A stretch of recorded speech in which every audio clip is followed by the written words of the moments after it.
La notion d'art est fondamentalement liée à sa racine étymologique, ars, qui désigne avant tout un savoir-faire technique, une habileté, une maîtrise de l'outil. Ainsi, l'ars désigne originairement la technique permettant à l'homme de modifier les données de la nature pour créer des objets artificiels, c'est-à-dire faits par l'art. Ainsi, on parlera d'art lorsqu'on désignera un processus fondé sur des règles de l'art permettant la production de tel ou tel type d'objet. Le jugement que je porte sur une œuvre de l'ars dépend donc a priori des règles à laquelle cet art est censé répondre. Je dirais d'une table qu'elle est bien construite si elle répond aux règles de l'art, du menuisier par exemple. Les artefacts, artefacts signifiant fait par l'art, les artefacts produits par le menuisier seront jugés bons s'ils ne dérogent pas aux règles inhérentes à son ars. Si nous considérons les choses de façon neutre, l'art ne désigne donc rien d'autre qu'un processus de transformation du monde, et il n'y a donc initialement aucune différence entre l'artiste et l'artisan. Interroger la définition de l'art, au sens où nous parlons de production artificielle particulière que le XVIIe siècle classait dans les beaux-arts, je parle de la peinture par exemple, c'est donc interroger la pertinence d'une distinction entre l'artiste et l'artisan. Plus encore, c'est comprendre les racines d'une telle distinction qui émerge historiquement à la Renaissance. Toutefois, s'il n'existait pas à proprement parler de différence entre artistes et artisans avant la Renaissance, l'idée de chef-d'œuvre permettait de considérer une sorte de hiérarchie entre les producteurs d'artefacts. Ainsi, un artisan était considéré comme un maître en son art à partir du moment où il réalisait un chef-d'œuvre. Le chef-d'œuvre désignait alors un objet où avaient été actualisées à leur plus haut niveau toutes les règles d'un art spécifique. Reconnaître un chef-d'œuvre, c'est donc reconnaître l'existence d'une finalité dans l'objet que l'on juge ainsi. C'est admettre que l'objet en question réalise tout ce qu'il devait réaliser, et ceci à la perfection. Dans le contexte médiéval, alors que les arts étaient l'objet d'une différenciation et d'une classification entre les arts libéraux et les arts mécaniques, le chef-d'œuvre désignait la production d'un artisan. La reconnaissance d'un chef-d'œuvre serait donc la reconnaissance d'une perfection dans l'objet observé, et de là, on pourrait imaginer que la reconnaissance de l'art serait la reconnaissance d'une forme de perfection dans un artefact. Et c'est pourquoi on considérerait que les chefs-d'œuvre de l'art sont les plus hauts niveaux, précisément, de ce que l'art signifie. Ainsi, ce qui distinguerait moi, sculpteur amateur, des sculptures de Michel-Ange, c'est que moi, contrairement à Michel-Ange, je ne réalise pas dans mes sculptures, loin s'en faut, l'ensemble des règles de la sculpture. Je n'actualise pas une perfection qui serait présente dans les règles de mon art. Toutefois, le problème qui se pose ici est celui du critère pour désigner le chef-d'œuvre en question. De fait, il est nécessaire d'admettre l'existence de règles préétablissant l'action de l'artiste et à partir desquelles le spectateur pourra juger la réalisation. Or, peut-on considérer qu'une œuvre d'art n'est que l'expression de règles préconstruites ? Michel-Ange n'est-il artiste que dans la mesure où il peut, par son habileté technique, produire des œuvres parfaites du point de vue de ces règles ? C'est précisément au cœur de ces questionnements que se noue la séparation progressive de l'artiste et de l'artisan. Le premier respectant des règles pour produire des objets en série, le second inventant des règles pour créer des œuvres uniques.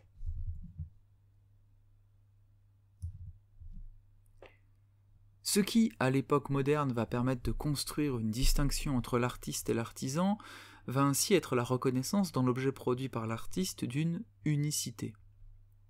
Là où l'artiste produirait en série des objets ayant une finalité technique, l'artiste, lui, créerait une œuvre unique. Alors nous reviendrons bientôt sur cette approche qui, bien sûr, pose d'énormes problèmes dans une époque déterminée par ce que Walter Benjamin, autour du début du XXe siècle, appelle époque de la reproductibilité mécanisée. Ceci dans un texte que vous pouvez étudier à travers les cours que je donne sur cette chaîne et où je fais une lecture suivie de ce texte-là. Il serait ainsi possible de dire d'un objet qu'il est un objet d'art à partir du moment où il exprime dans son existence même un certain nombre de caractéristiques qui ne seraient ou qui ne se retrouverait nulle part ailleurs. Évidemment, fondamentalement, tout artefact est ontologiquement unique. Je rappelle ce que signifie ontologiquement, ça signifie dans son être même, dans sa définition même. L'ontologie, c'est l'être des choses. Alors pourquoi un artefact est ontologiquement unique? Parce que n'importe quel objet autour de vous est unique dans ses caractéristiques. Si vous l'étudiez au microscope, et même sans aller jusque-là, il aura une structure atomique un peu différente, il aura des caractéristiques un peu différentes, des détails un peu différents. Donc la lampe qui est devant moi, la bouteille d'eau qui est à côté de moi, le micro dans lequel je parle, tout ça sont des objets déjà uniques. Donc matériellement, l'unicité ne semble pas être un apanage de l'œuvre d'art. Mais l'œuvre d'art est unique non seulement d'un point de vue matériel, comme tous les objets, mais aussi du point de vue de ce qu'elle met en œuvre comme règle. Ainsi, l'œuvre d'art se distinguerait de l'artefact technique en ce qu'elle propose un agencement, une composition, une réalité qui ne peut être ramenée à aucune autre. Le chef-d'œuvre l'est dans la mesure où il n'est semblable à rien d'autre, il est irréductible. C'est aussi ce qui fait qu'il est irremplaçable. Si ma lampe se brise, si mon micro est défectueux, je pourrais racheter un autre micro et estimer finalement que je n'ai rien perdu. J'ai conservé la même chose. Mais si demain je perds un tableau de Rembrandt que je possède, ou même sans aller jusque-là, si quelqu'un m'offre un dessin, une peinture, une gravure, me fait un morceau de musique, et que pour une raison ou pour une autre cet artefact disparaît, eh bien je ne pourrais pas le remplacer par autre chose, je ne pourrais pas écouter un autre morceau de musique, ou mettre à la place sur ce mur une autre peinture et considérer que finalement c'est pareil. Donc il y a dans l'œuvre d'art quelque chose qui semble résister au-delà même de l'unicité matérielle. Ainsi, par exemple, là où je pourrais donc dire qu'une table est mieux fabriquée qu'une autre, et donc produire des comparaisons, il serait absurde de considérer qu'une gymnopédie de Satie vaut plus ou moins qu'une sonate de Beethoven.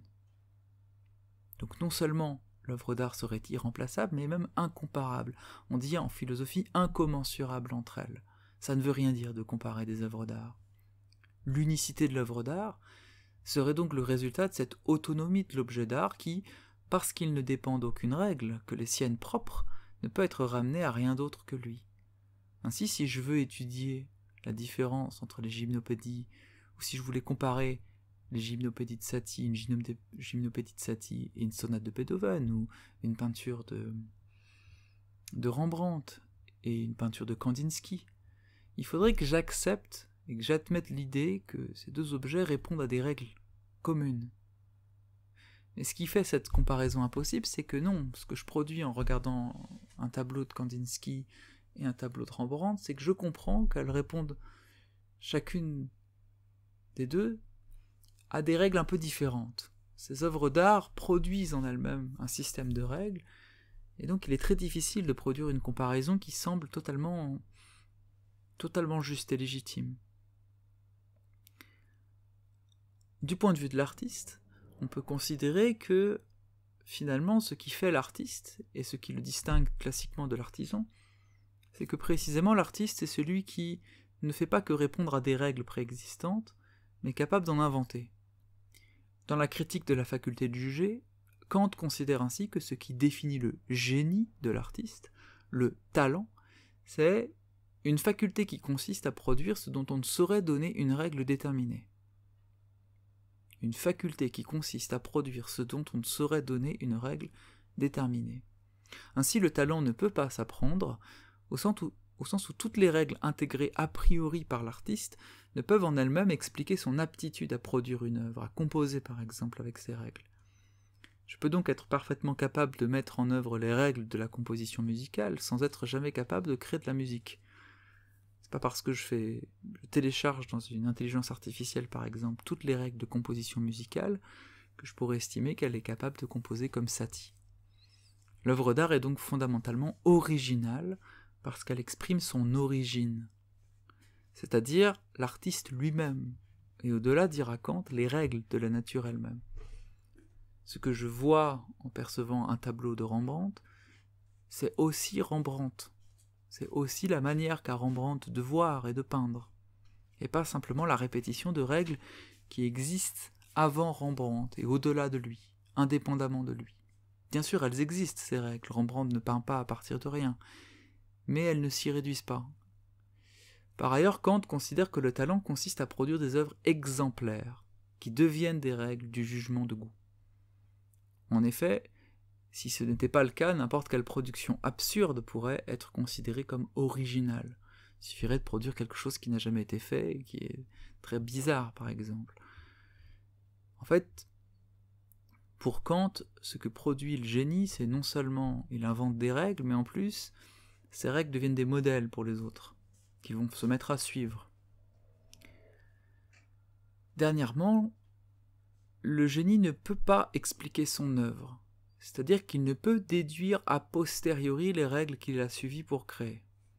Il ne peut rendre compte d'un plan qu'il aurait scrupuleusement suivi pour produire l'artefact qui est le sien. Si j'étais capable si un sculpteur, Rodin par exemple, était capable d'expliquer parfaitement l'ensemble des gestes qu'il a accomplis pour sculpter telle ou telle sculpture, ou si Virginia Woolf pouvait m'expliquer l'ensemble des mécanismes qui l'ont mené à construire tel ou tel récit, bien en fait, c'est pas pour autant déjà que je serais capable de faire la même chose, et puis il resterait encore quelque chose d'inexplicable, quelque chose qui ne relève peut-être pas de l'ensemble de ces opérations dont elle peut rendre compte.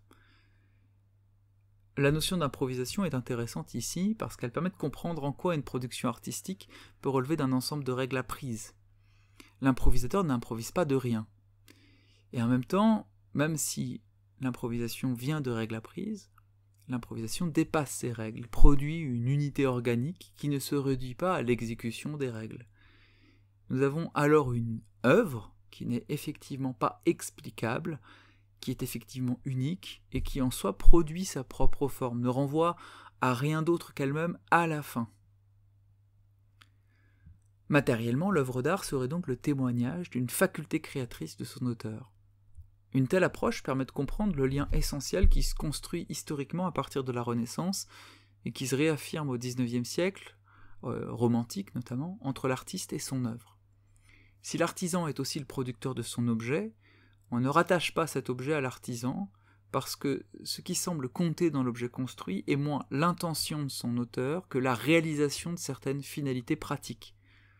Ainsi, l'objet d'art se définit par son absence de finalité pratique et apparaît comme l'expression d'une pensée créatrice, d'une intention artistique. De ce point de vue, l'œuvre d'art désignerait cet objet qui porte essentiellement la trace de celui qui l'a produit. Nous trouvons du Proust dans La Recherche, nous trouvons du Mozart dans son Requiem, nous trouvons du Cézanne dans Les Joueurs de cartes, etc., etc. Lorsqu'on lit l'œuvre littéraire de Kafka, et qu'on lit en même temps son journal, sa correspondance, on voit ainsi apparaître une correspondance intime, un lien intime entre son écriture romanesque et son rapport réel au monde. Il nous apparaît ainsi que ce que fait l'œuvre, c'est aussi nous donner à voir le visage d'un autre.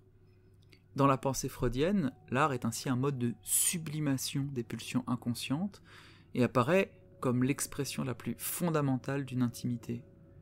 C'est le mode par lequel l'être humain est capable de faire de son intimité quelque chose qu'il peut montrer à tout le monde et qui en même temps dépasse la pulsion et le côté, la noirceur en quelque sorte de cette intimité. Non pas la noirceur au sens d'une intimité qui serait fondamentalement morbide ou mauvaise, mais la noirceur au sens de son obscurité. Une intimité qui serait absolument aveugle. L'artiste, en fait, ce qu'il fait, c'est qu'il éclaire une intimité qu'il avait en lui, et par là même, il est capable d'éclairer l'intimité des autres, en quelque sorte. Et c'est pour ça que Freud considère que l'œuvre produite permet aux êtres humains qui la contemplent de sublimer eux-mêmes leurs propres désirs. C'est ce que l'on ferait en entendant une musique qui nous touche profondément, ou en allant au cinéma et en voyant un film qui nous bouleverse, c'est qu'on sublimerait par la sublimation de l'autre, on sublimerait notre propre désir, nos propres pulsions. En tout état de cause, nous voyons apparaître ici l'idée que l'œuvre d'art ne se caractérise pas par une utilité technique. De fait, l'œuvre d'art est fondamentalement inutile, c'est en tout cas un poncif que l'on a classiquement, et c'est en cela qu'elle est unique. Elle ne peut pas être ramenée à une fonction, et si c'était le cas, elle perdrait son unicité puisqu'une fonction peut toujours être reproduite. Ainsi, l'inutilité de l'œuvre, sa gratuité, semblent être des points d'accroche possibles pour sa définition.